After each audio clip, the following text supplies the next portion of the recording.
Let us see now how to operate a bleach bypass technique.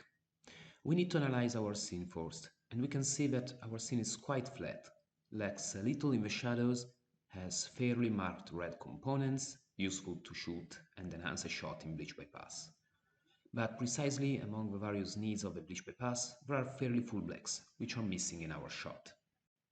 For this reason, we will do a first preliminary operation on the first grade node, and we will, using the bars, pull a bit our image.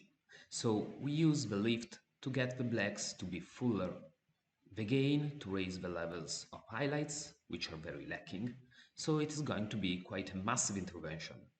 And strangely, we are going to operate slightly on the gamma, raising the gamma values a little bit. In this way, our scene has a strong presence of light, but still retains fairly full blacks.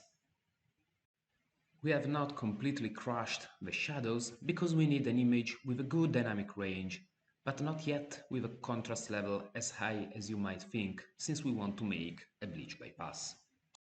The next step is to go and separate, preserve and galvanize the elements we need to characterize a bleach bypass.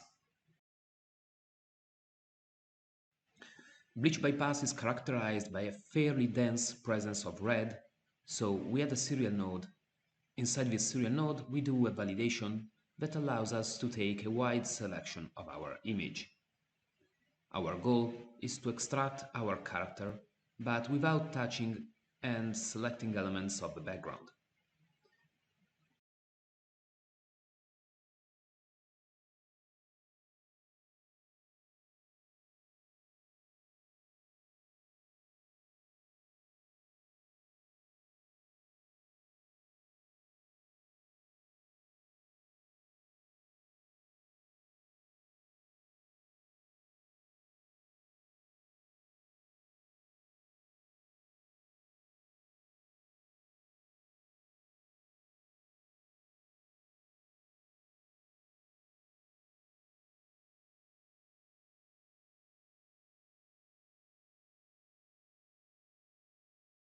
It will become a fairly wide validation.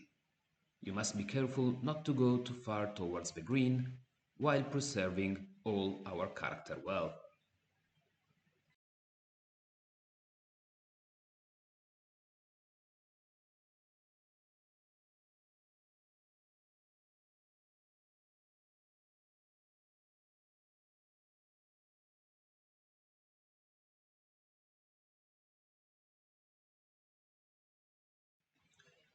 Let us give some softness on the lows and use the value of the noise. The clean black to clean the background of our validation well, the clean white to extract our character well.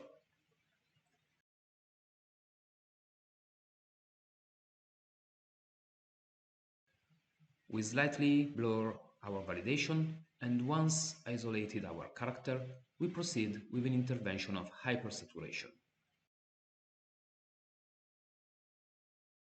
So we punch it up a lot in color.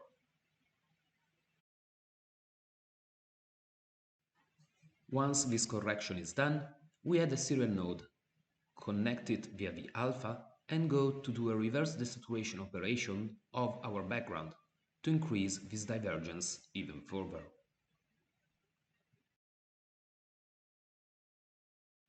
At this point, it is where our work and our process become interesting. Let us create the deep shadows. We will do it with another corrector. We connect it to our main flow, and within this corrector we will completely desaturate the image.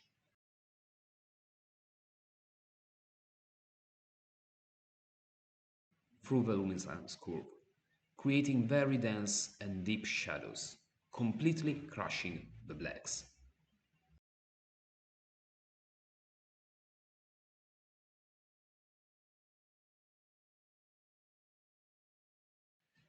This workflow because at this point we will use a layer mixer with a particular blending mode. In the sense that we are going to connect our two layers, and as a blending mode, as composite mode, we will use luminosity. What does luminosity do? Luminosity basically allows us to use the luminance curve of the layer above applied to the chroma of the underlying layer. So we are going to have an image with very dense shadows, very contrasted, and with the saturation delta typical of bleach bypass, which preserves the other elements. At this point, we can calibrate some of our elements better. We can go back to the beginning and, if necessary, raise the gamma a little to give a bit more brightness to our scene.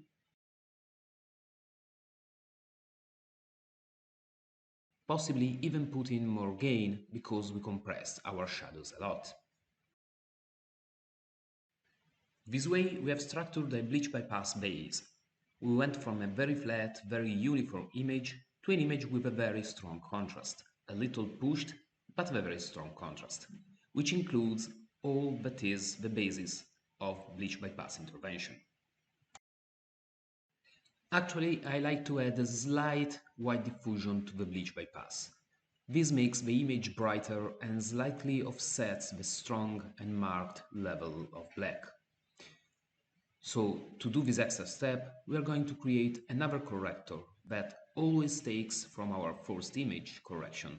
And on this corrector, we are going to do a luminance only sampling.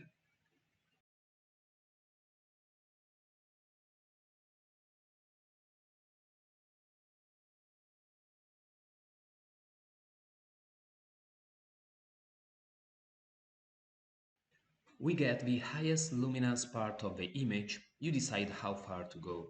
I want whites only. So select just the level you want, make it a little soft, make a mask very soft as well, and completely desaturate this component of the image.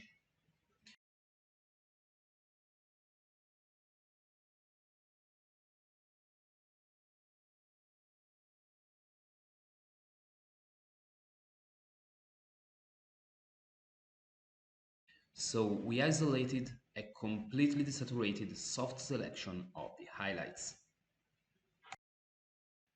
At this point, use a very strong blur to make this part of the image very blurry, thus creating a strong white diffusion.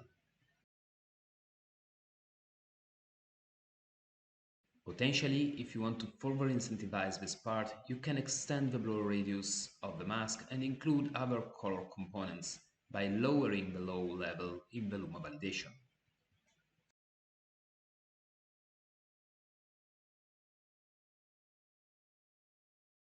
Once we calibrate the white diffusion component, we add an outgoing serial node to our layer mixer. That is because you cannot converge the layer mixer inside another layer mixer. Then add a layer mixer here as well, where we connect the white diffusion flow.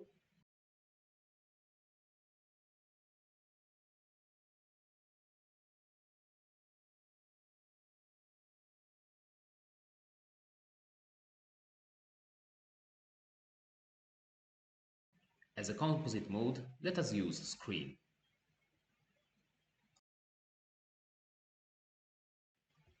This way, applying the screen composite mode, we have a very strong white diffusion. It is still further amplified by the screen, but we can manage, through the node key, the output of the key, thus reducing the luminance of the luma validation.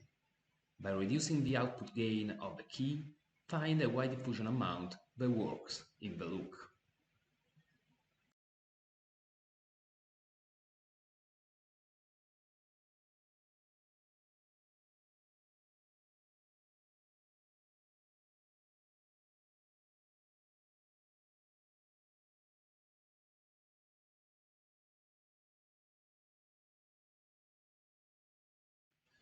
We turned an initially very flat shot into a shot with a deep dynamic range and strong dramatic charge.